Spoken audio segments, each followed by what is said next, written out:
கஸ்தூரி மஞ்சளை தேங்காய் எண்ணெயில உங்களுக்கு இன்ஃபியூஸ் பண்ணி வெயில்ல வச்சு எடுக்கிறது, இந்த சூரிய புடம் போடுறோம்னு சொல்றோம்ல, இந்த மாதிரி சூரிய புடம் போடுறது, இந்த மாதிரியான வேலைகளை எல்லாமே செஞ்சு அந்த ஆயில் ப்ரிப்பேர் பண்ணி வச்சிருக்கிறோம். இந்த ஆயில் எந்த அளவுக்கு பண்ணணும் அப்படின்னா, முதல்ல மஞ்சள் சுத்தமான மஞ்சளா இருக்குதா, இந்த கடையில வாங்குற வியாபாரமா விட்டுறணும். மஞ்சளை வாங்கிக்கலாம், மஞ்சள் கிழங்குல இருந்து அதுல இருக்கிற ப்ராப்பர்ட்டிஸை பிரிக்க முடியாது, ஆனா பவுடர்ல இருந்து அதுல இருக்கிற ப்ராப்பர்ட்டிஸை பிரிக்கலாம். அப்ப நம்ம என்ன பண்ணணும் அப்படின்னா, எப்ப நம்ம எந்த ப்ராடக்ட் வாங்கினாலும் அரைக்கிறது நம்ம அரைக்கிறதா இருக்கணும். நம்ம உடம்புக்கு நம்ம வீட்டுக்கு நம்ம செய்யறோம், புரியுதுங்களா?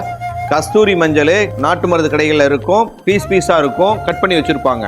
அதை வாங்கி நல்லா சூரிய ஒளியில் நல்லா காய வைக்கணும். எந்த அளவுக்கு காய வைக்க முடியுமோ அந்த அளவுக்கு காய வச்சுட்டு அதுக்கு பிறகு நம்ம அரைச்சிக்கணும். இந்த முகத்தில் கொப்பளம் வர்றதுக்கு காரணம் ஒன்று ஜங்க் ஃபுட்டு, புரியுதுங்களா? பீஸா இந்த மாரி ஐட்டம். ரெண்டாவது நூடுல்ஸு, வீட்டில் அதிகப்படியான ஆயில் ஐட்டத்தை சாப்பிட்றது, பால் பொருட்கள் இருக்குது பார்த்தீங்களா, அளவுக்கு மீறின பால் பொருட்கள். ஏன்னா வீட்டில் இருக்கிறத சாப்பிட்டா பரவாயில்ல, நம்ம என்ன பண்ணுறோம், கடையில் என்ன ஊருங்கம்மா பக்கத்தில் ஸ்ரீவில்லிபுத்தூர் பால்கோவா இருக்குது, பால்கோவா ஒரிஜினல் பால்கோவா நினச்சிக்கிட்டு சாப்பிட்றோம், புரியுதுங்களா? இது எல்லாமே நம்ம சாப்பிட சாப்பிட நம்ம உடல்ல இருக்கிற உள்ள இருக்கிற பூச்சி நமக்கு இடைஞ்சலை கொடுத்துக்கிட்டு இருக்குது, புரியுதுங்களா? 600 கிராம் தேங்காய் எண்ணெய், சரிங்களா? ஃபார்முலா மறுபடியும் ஒவ்வொரு இதுக்கு மாறும். இப்போ நம்ம பண்ணுறதுக்கு மட்டும் நான் சொல்கிறேன்.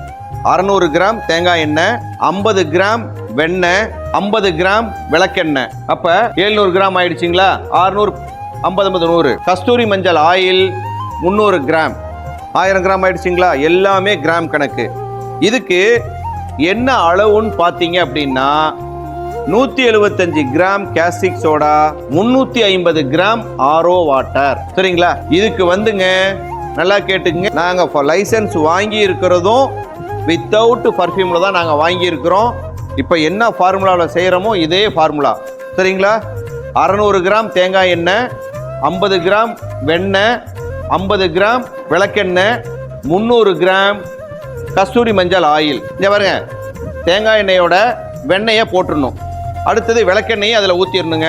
அதுக்கு அடுத்தது கஸ்தூரி மஞ்சள் ஆயில் நம்ம 300 கிராம் எடுத்து வச்சிருக்கிறோம், அந்த 300 கிராமும் நம்ம இதில் ஊற்றிக்கலாம். இங்கே பாருங்க, எங்ககிட்ட கிட்டத்தட்ட பிளண்டர் மட்டும் 5 பிளண்டர் வச்சிருக்கிறோம். 100 கிலோ கலக்கக்கூடியது வச்சிருக்கிறோம், புரியுதுங்களா? 100 கிலோ கலக்கக்கூடியது, 50 கிலோ கலக்கக்கூடியது, 25 கிலோ கலக்கக்கூடியது, 10 கிலோ கலக்கக்கூடியது, 5 கிலோ கலக்கக்கூடியது, 1 கிலோ கலக்கக்கூடியது.